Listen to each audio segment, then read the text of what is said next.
That's good. Good morning. Good morning and happy Pride Month, right? Last Friday, the Trans March happened in San Francisco.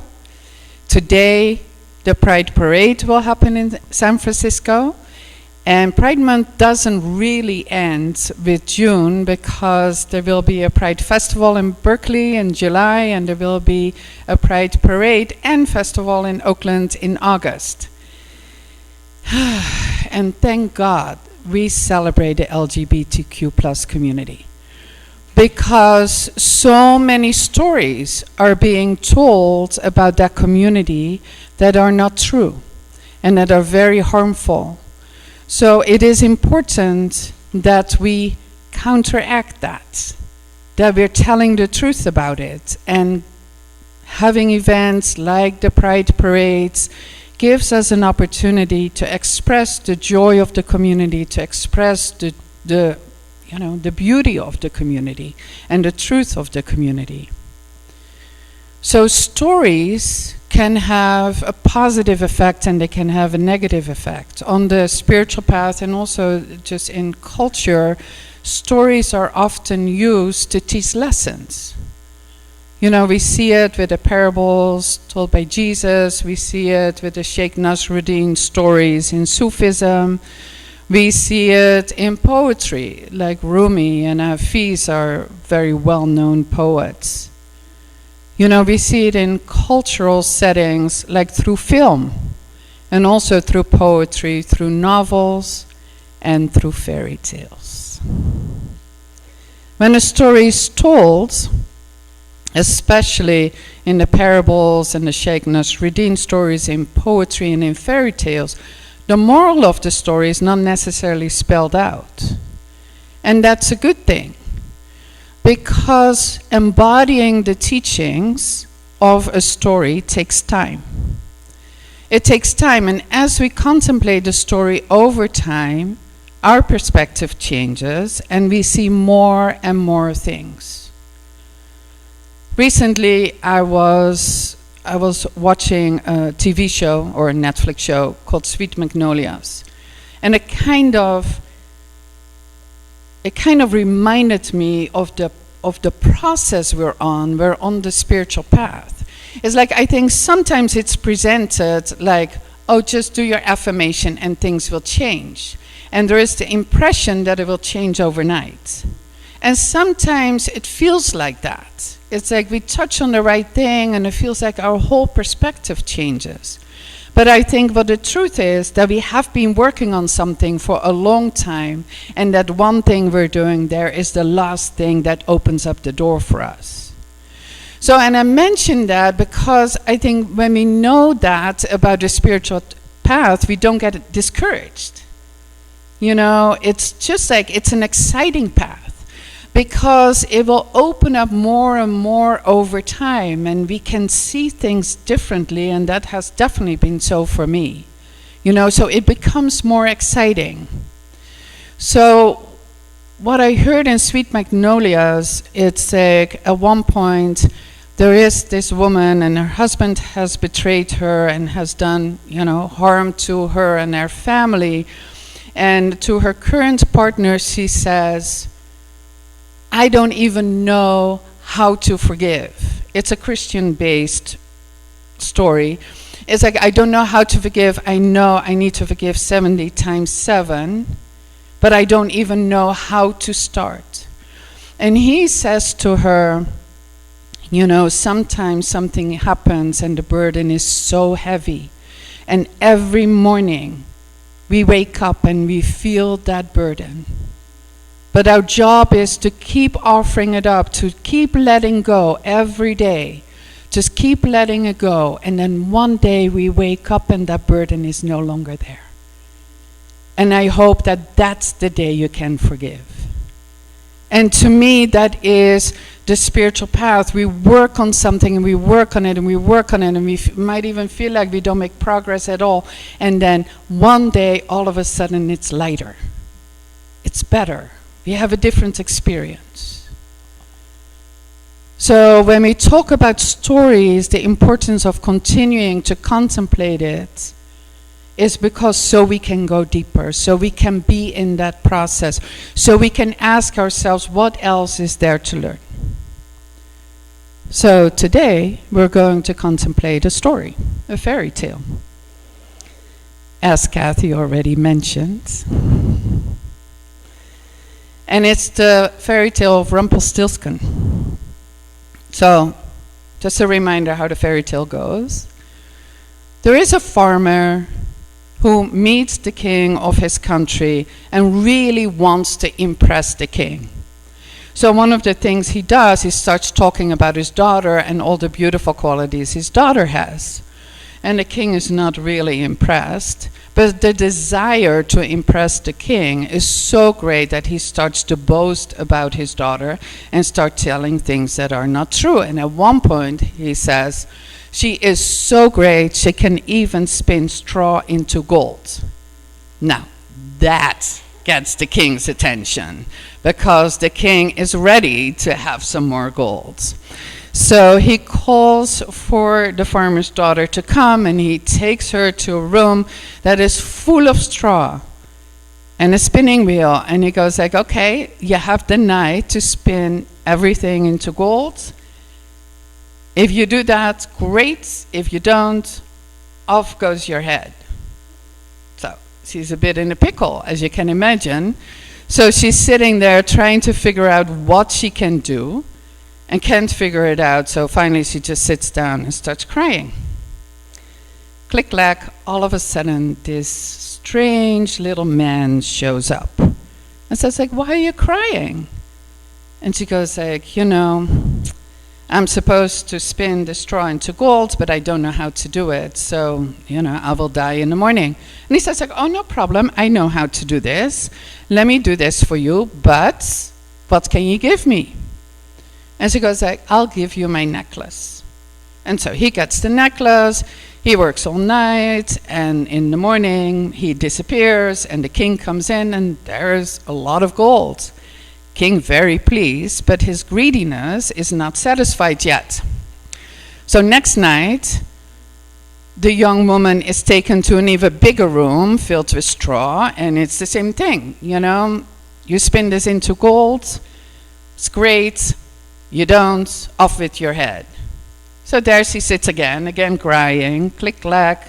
There the little man comes in again, you're crying again? Yes, because the king wants even more gold. Okay, I can do this for you. What can you give me? I have my ring, you can have my ring. Okay. So again, he spins all the straw into gold. Guess what? King's still not satisfied. So the following night, he takes her to an even bigger room.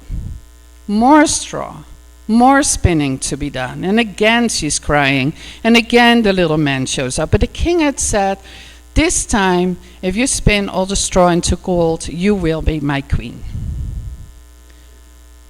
Like, whatever, right? It's a So the little man comes and he says like, I can spin it into gold, so what do you have to give? And she goes like, I don't have anything anymore. I gave you my necklace, I gave you my ring. And the little man goes like, okay, let me make a deal. Once you become queen, you're going to give me your firstborn. The little maiden, the young maiden, it's like, either it's off with her head or she makes a deal, right? And she goes like, that will be so far away that won't happen anyway. So she goes like, sure. And he spins everything, all the straw into gold. Disappears, king very happy, she becomes queen, gets pregnant, has her firstborn. She's not thinking about this little man anymore. She has a good life, and here she goes. Till one day, the little man shows up and says, remember me? And he goes like, I'm here to collect your firstborn.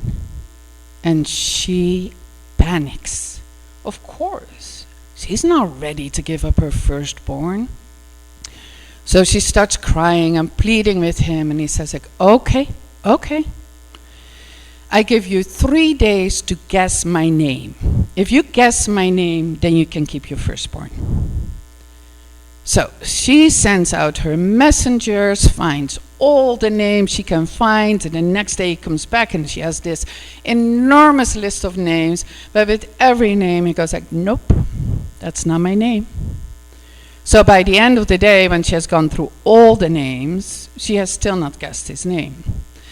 So she sends out the messengers again. They come with the most unusual names they can find. The little man comes back, and again, she didn't guess the name. So now the third day is coming up, and again, she's quite in a panic. But that night, a messenger who's riding through the country sees a little man dancing around the fire, singing a little song, and the last line is, "My name is Rumpelstiltskin."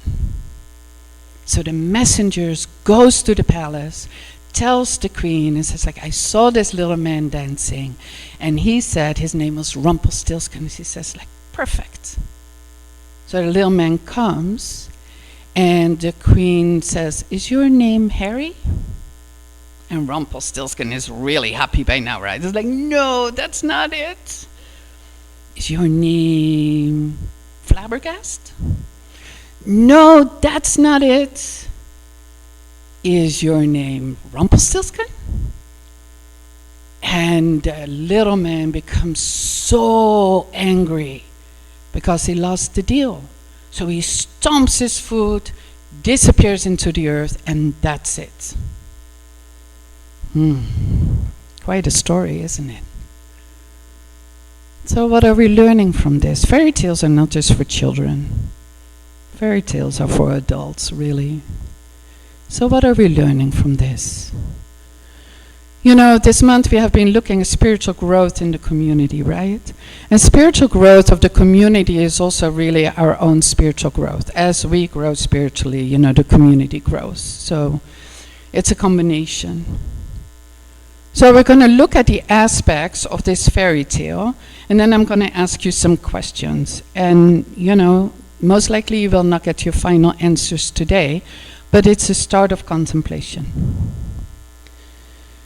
So the first part is the farmer telling the king stories about his daughter that aren't true. Now, what's very interesting, that's the only place where the farmer appears, right? It's like we don't hear about the farmer the rest of the story. We just hear about it in the beginning. So what is the lesson there? It's like, what is the teaching? And the teaching to me is, what stories did we buy into that are not true about us? What stories did we buy into as a community that is not true about our community? So, some examples. When I went to high school, I had two older sisters, quite a bit older, and one was good at languages and one was good at science. And the message I got was like, you're either good at languages or you're good at science. But somehow you couldn't be good at both. So I decided that science was cooler, so I was going to be good at science. And all through my high school years, that is what I manifested for myself. Languages were no fun. English was my worst subject. But I loved math and I loved physics and, you know, I loved science. But looking back, it's like I just bought into that story. I just bought into the story that if I loved science, I could not love languages. Well, now I go like, it actually can be a lot of fun to learn languages. I might not learn it necessarily how they taught it in school, but learning languages, there's really something to it. So I bought into that story. You know, earlier I mentioned the LGBTQ plus community and especially the trans community, and there are a lot of stories about them. You know, a lot of stories that aren't true and very harmful. Now you can say as a transgender person, don't buy into it, but you have to realize that when you live in an environment where those stories are reinforced, it's really hard to not buy into it. or to not start to feel things about yourself. And it's really interesting because suicide rate has gone up for transgender people. So there can be cultural stories, can be stories in the community that we buy into, even if on some level we know it's not true. Sometimes we see it in families, you know, the story can be, for example, you have a family of lawyers, and the dad has been a lawyer, you know, for many generations, and then the last generation there's a son, and the expectation is that they should become a lawyer. But that's not in their wheelhouse at all. But they struggle because that is the story they bought into, right? Okay, so what happens, you know, when we live into our stories, one of the consequences is that we cannot live a new story till we actually name it. So it's really important that we recognize our stories, that we understand, you know, what we were trying to do, name it, and then we can make the shift, right? The queen having to give up her firstborn child was really like she gave up a new beginning. She gave up a new way of being, you know, she would have to unless she named her story. So when we don't name our stories, when we don't acknowledge what is going on, we're basically stuck in what we're telling ourselves. You know, recently I saw a quote that I really love, and I like to read for you. It says, "Life supports all beings in their true nature. Life supports all beings in their true nature.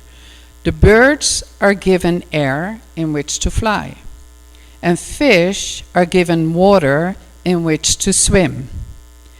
Each aspect of creation is given what it requires so it may become what it is meant to be, for its unique destiny to be fulfilled." So life supports all beings in their true nature.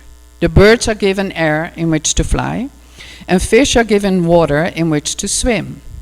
Each aspect of creation is given what it requires, so it may become what it is meant to be, for its unique destiny to be fulfilled. When I was contemplating the fairy tale Rumpelstiltskin and I saw this quote, I go like, oh my goodness, I've been a bird thinking I needed to be able to swim deep into the ocean. You know, and when we look at it that way, it's like, why would I want to do that? You know, the whole sky is provided for me to fly in. You know, so let me embrace my birdness. Right? So it's giving up a story you only can gain because you will be in alignment or more in alignment with your unique being and how you're expressing in the world. Now, recognizing your story is not necessarily something you have to do all by yourself. You know, the queen had messengers. When she needed to find the name, she used her community, you know, for the messengers. And it's like every Thursday morning at 6 o'clock in the morning, I speak with a friend over the phone. And she and I connected when we were both deeply in grief, and we're really able to support each other. But how we supported each other is by naming what was going on for us. And the other one could hold the space and tell the truth about the other person. And that is what really allowed us to move forward and to grow and to let go. So as a community, we can do that for each other. You know, it's not calling each other out, it's not beating each other up, but can we hold each other in our wholeness? And then can we listen so we create space for people to let go of their story and step into who they are, if they're a bird or if they're a fish, right? So give up trying to spin straw into gold. And just know that you're gold already and embrace that. Thank you.